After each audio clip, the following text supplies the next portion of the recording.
नमस्कार, between the lines with Neeraj में आपका स्वागत है। आज हम बात करेंगे कि ये जल्दीबाजी में जो धर्मेंद्र प्रधान का इस्तीफा लिया गया, 3 दिन के अंदर जिस ढंग से घटनाक्रम हुए वो आश्चर्यजनक है। कम से कम मोदी और शाह का जहां तक मैं जानता हूं, ये दोनों इतनी जल्दी झुकते नहीं हैं। ये लंबा थकाते हैं सामने वाले को, रणनीति बनाते हैं। इनके पक्ष में चीजें आ रही थी। वांगचुक जो है उनका जो है अनशन समाप्त हो गया था, वो धर्मेंद्र प्रधान के इस्तीफे पे नहीं अड़े थे।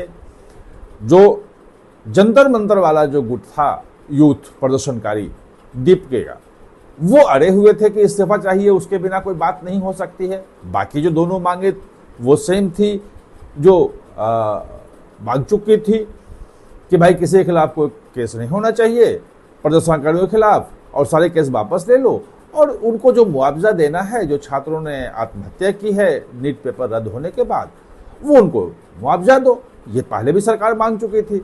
और करे कानून का वो तो गुरुवार को ही पास कर दिया था। प्रधानमंत्री ने जेनजी से सीधे संवाद भी कर लिया था 2 दिन, थर्सडे को और फ्राइडे को। और इंस्टाग्राम, मैं जेनजी इसलिए कर रहा हूं कि इंस्टाग्राम पे ज्यादातर जेनजी हैं, और वो जो 2.5 करोड़ का कह रहे थे ना कि 2.5 करोड़ जो है वो 3 दिन में कॉकरोच जनता पार्टी को फॉलोअर्स हो गए थे और यूथ जो है बिल्कुल डिस्कनेक्ट हैं, जो इन 2 दिनों का है वो 30 करोड़ है। 300 मिलियन लोगों ने देखा है प्रधानमंत्री का, 30 करोड़। तो वो 2.5 करोड़ में कह रहे थे कि पूरा जेनजी जो है डिस्कनेक्ट है, और जेनजी जो है वो 30 करोड़ उनके पास है। पीएम को इसका मतलब है वहां पे, अगर वहां जाएं तो जेनजी उनको तैयार बैठा है। खैर, ये मुद्दा नहीं है।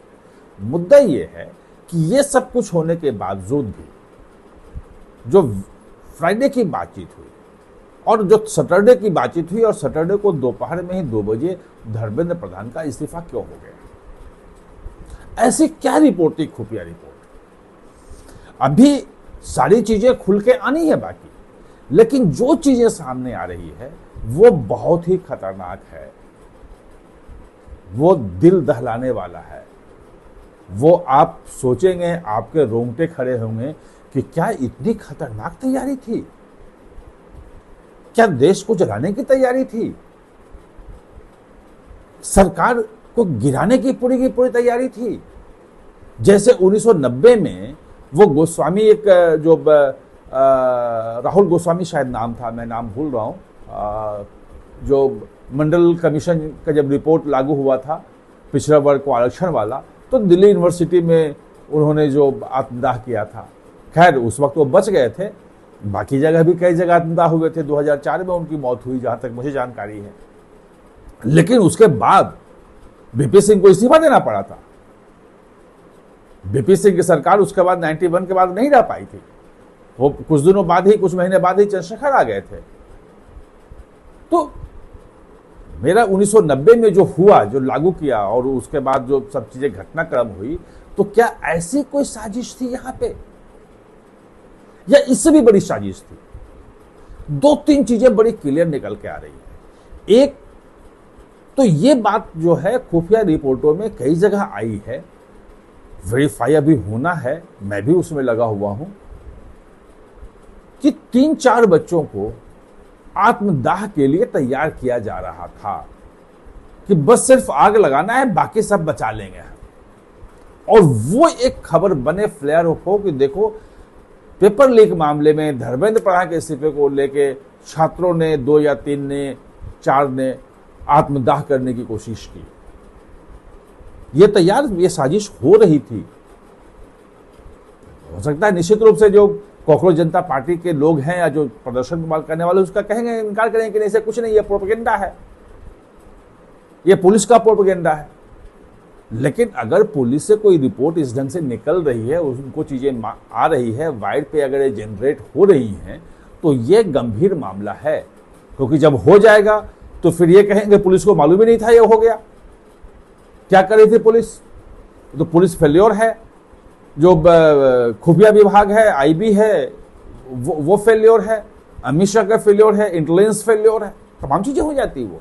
और जब आ रही है तो उसको आप मना कर सकते हैं, उसमें कोई दिक्कत नहीं। लेकिन हाँ, जो मैं कह रहा हूं कि ये चीजें वहां पे आ रही है। दूसरा जो इससे बड़ा खतरनाक आ रहा था वो ये आ रहा था कि इस आंदोलन को बहुत लंबा खींचने की तैयारी थी।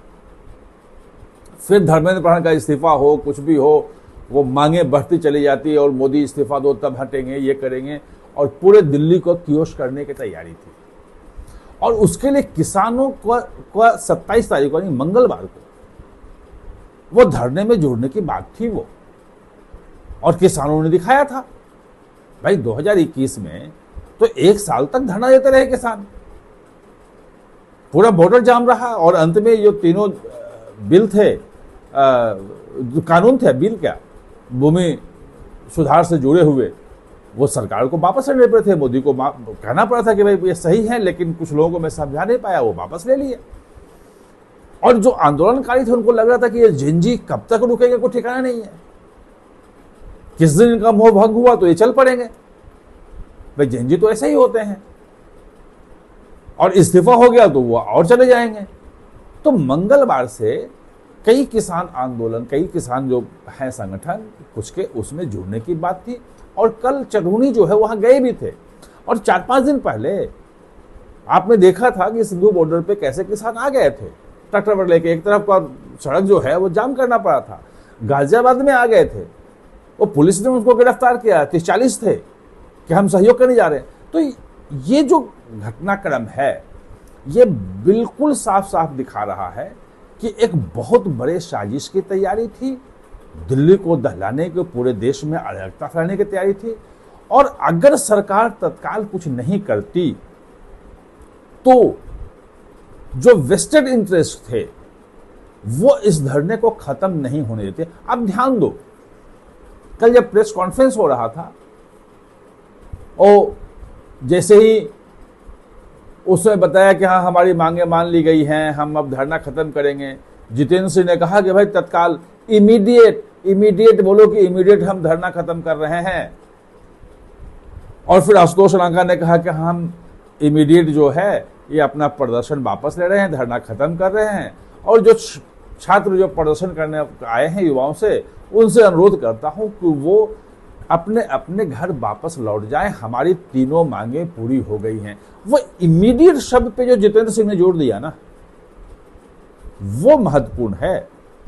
वो ये बता रहा है, जो मैं आपको आशंकाएं बता रहा हूं उसमें पुष्टि कर रहा, मुहर लगा रहा है। वो ये थी असली कहानी, और इसीलिए धर्मेंद्र प्रधान का इस्तीफा हुआ।